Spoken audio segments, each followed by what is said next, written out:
Assalamualaikum warahmatullahi wabarakatuh. Yang terhormat Bapak Haryono, Eskom Mkom selaku dosen mata kuliah Manajemen Proyek Sistem Informasi. Di sini kami dari kelompok 3 akan membahas proposal proyek aplikasi sistem informasi gudang berbasis web pada PT Orange Kreasi Indonesia. Di sini di kelompok 3 ada Lukman Arafif, dan saya Ika Novia Wijayanti, dan yang terakhir ada Karlina. Di sini saya akan membahas tujuan proyek. Tujuan proyek sendiri ada 5 poin. Yang pertama, membantu menganalisa kebutuhan software yang diperlukan untuk membantu meningkatkan kinerja perusahaan. Yang kedua, menawarkan solusi informasi stok barang yang ada dan harus di stok. Yang ketiga, menawarkan solusi informasi untuk masuk dan keluarnya barang. Yang keempat, mengestimasi kebutuhan barang yang diperlukan. Dan yang kelima, memudahkan para karyawan dalam bekerja dan dapat meminimalisir waktu yang digunakan untuk berbelanja dan semua biaya pembelanjaan barang. Selanjutnya, ada lingkup pengerjaan proyek.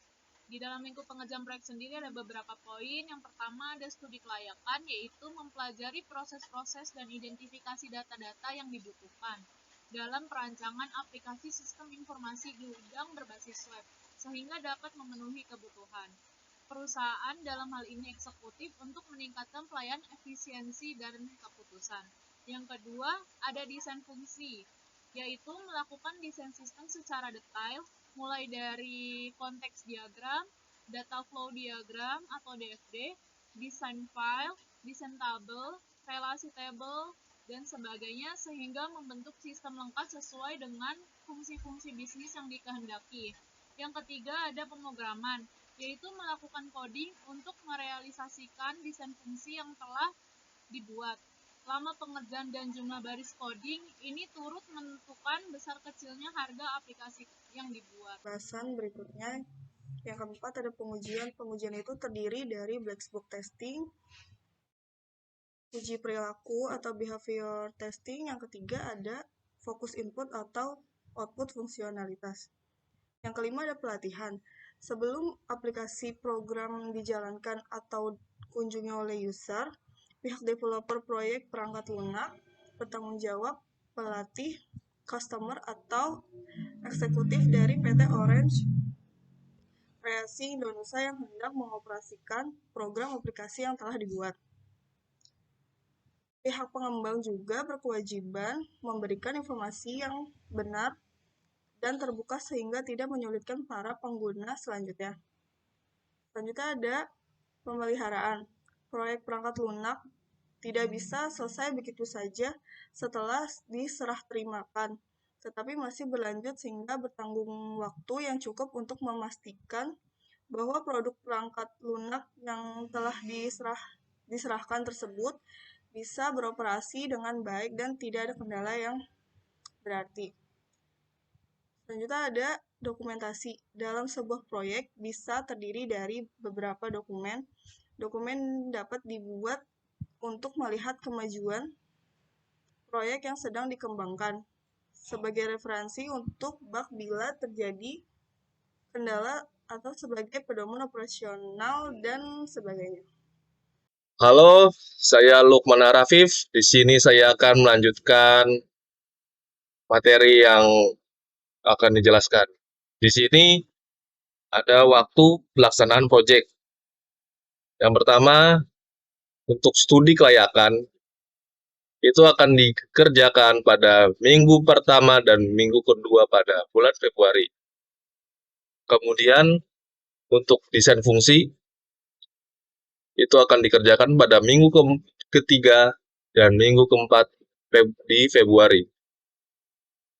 Untuk pemrograman dilakukan pada 1 bulan penuh pada Maret.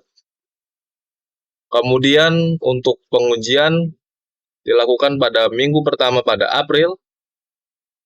Kemudian pelatihan dilakukan pada minggu kedua pada bulan April. Dan pemeliharaan dilakukan pada minggu ketiga dan minggu keempat pada bulan April. Dan yang pastinya untuk dokumentasi yang dilakukan dari awal sampai akhir pengerjaan. Untuk anggarannya sendiri, di sini ada biaya persiapan dan biaya pengerjaan. Yang pertama di biaya persiapan terdapat software yang terdiri dari server Ubuntu, Apache Web Server, MySQL Server, PHP, Framework, Kode Igniter, GIMP, Bluefish Editor, Asta Community, dan PHP MyAdmin. Semuanya itu open source alias gratis. Dan untuk perangkat kerasnya, hardware-nya, kita memerlukan satu paket komputer seharga 4.200.000, switch 24 port seharga 250.000, kemudian UPS seharga 550.000. Dengan total biaya persiapan sebesar 5 juta rupiah. Lalu untuk biaya pengerjaannya sendiri, untuk studi kelayakan biayanya 300.000 rupiah, untuk desain fungsi biayanya sebesar 400.000 rupiah, untuk pemrograman biayanya 2 juta rupiah, pengujian 250.000 rupiah, untuk pelatihan 200.000 rupiah, pemeliharaan 300.000 rupiah, dokumentasi 200.000 rupiah, dan biaya lainnya sebesar 300.000 rupiah. Jumlah biaya pengerjaan sebesar 3.950.000 rupiah, serta total dari biaya persiapan dan biaya pengerjaan sebesar 8.950.000 rupiah. Untuk personilnya dalam pengerjaan proyek ini, yang pertama saya sebagai Lukman Arafif sebagai project manager, kemudian Karlina sebagai desain fungsi, dan yang terakhir Ika Novia Wijayanti sebagai pengurus interface dan coding. Sekian dari saya, terima kasih. Demikian proposal pengajuan yang telah kami buat, mudah-mudahan bisa menjadi pertimbangan Bapak atau Ibu untuk memperbarui sistem informasi gudang yang sedang berjalan untuk memajukan perusahaan Bapak atau Ibu pimpin. Cukup sekian dari kami, kurang lebihnya mohon maaf, kami ucapkan terima kasih. Kami bangga menjadi mahasiswa STEMI dan Saleh.